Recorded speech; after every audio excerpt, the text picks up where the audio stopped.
Belarus में hackers के group ने देश की रेलवे का कंप्यूटर सिस्टम हैक करने का दावा किया। हैकर्स ने बेलारूस की सरकार को रैनसमवेयर से धमकाया। कहा, अगर रूसी सैनिकों की टुकड़ी बेलारूस आती है तो वे यातायात में बाधा डालेंगे। साइबर सुरक्षा के एक्सपर्ट्स लंबे वक्त से देशों को हैकर अटैक से सावधान करते आ रहे हैं।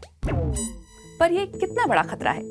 देशों के रेलवे, बिजली और पानी जैसे इंफ्रास्ट्रक्चर के लिए रैनसमवेयर कितने खतरनाक हैं? क्या बेलारूस जैसी घटना कहीं और भी हो सकती है? हैकर्स का कहना है कि उन्होंने रेलवे का कंप्यूटर सिस्टम हैक कर लिया है और इसका डेटा इनक्रिप्ट कर दिया है, यानी जानकारी को बंधक बना लिया है।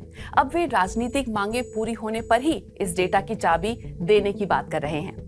ये सीधी सी ब्लैकमेलिंग है और कीमत बहुत भारी है। बेलारूस के ऑपोजिशन हैकर ग्रुप ने सरकार से राजनीतिक कैदियों को रिहा करने और रूसी सैनिकों को देश में आने से रोकने की मांग की है। इससे पहले रूसी सैनिक संयुक्त सैन्य अभ्यास के लिए बेलारूस आए थे। यूक्रेन और रूस में तनातनी के बीच ऐसे सैन्य अभ्यासों की वजह से ही रूस और पश्चिमी देशों में तनाव बढ़ रहा है। दुनिया भर में कोई भी इंफ्रास्ट्रक्चर रैनसमवेयर का शिकार हो सकता है, पर ये होता कैसे है? रैनसमवेयर बुरे किस्म का एक सॉफ्टवेयर है। ये किसी डिवाइस या नेटवर्क पर हमला करके इसकी सारी जानकारी बंधक बना लेता है। फिर डेटा छोड़ने के बदले फिरौती मांगी जाती है, जो अक्सर क्रिप्टो करेंसी में होती है। न देने पर डेटा मिटाने या सबके सामने लाने की धमकी दी जाती है। और ये अटैक हर जगह होते हैं। 2021 में एक साइबर सिक्योरिटी कंपनी के सर्वे में पता चला था कि पिछले साल सर्वे में शामिल 37% कंपनियों पर रैनसमवेयर हमले हुए थे।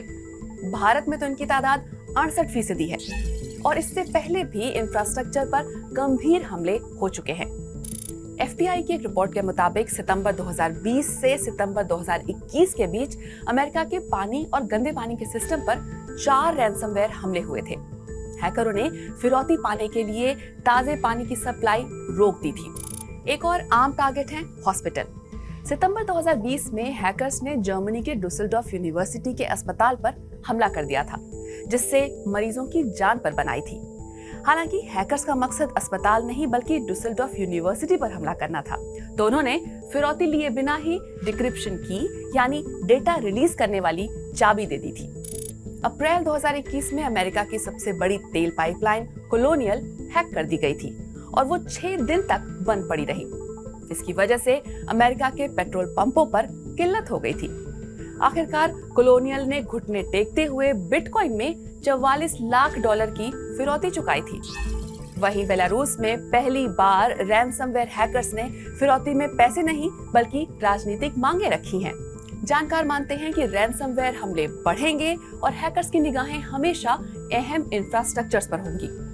इंफ्रास्ट्रक्चर को सुरक्षित रखने के लिए काफी कुछ किया गया है, लेकिन रेलवे और बिजली जैसे इंफ्रास्ट्रक्चर जब बनाए गए थे तब तो किसी ने साइबर सिक्योरिटी का सोचा भी नहीं था। डिजिटल सिक्योरिटी का इंतजाम तो अक्सर बाद में ही किया जाता है। इसी वजह से ये मुश्किल है और इस पर हमला करना आसान। आपको क्या लगता है? क्या रैनसमवेयर अटैक जल्द ही एक्टिविस्ट और फ्रीडम फाइटर्स के साथ साथ आतंकवादियों का भी पसंदीदा खिलौना बन जाएंगे? बताइए हमें कमेंट बॉक्स में।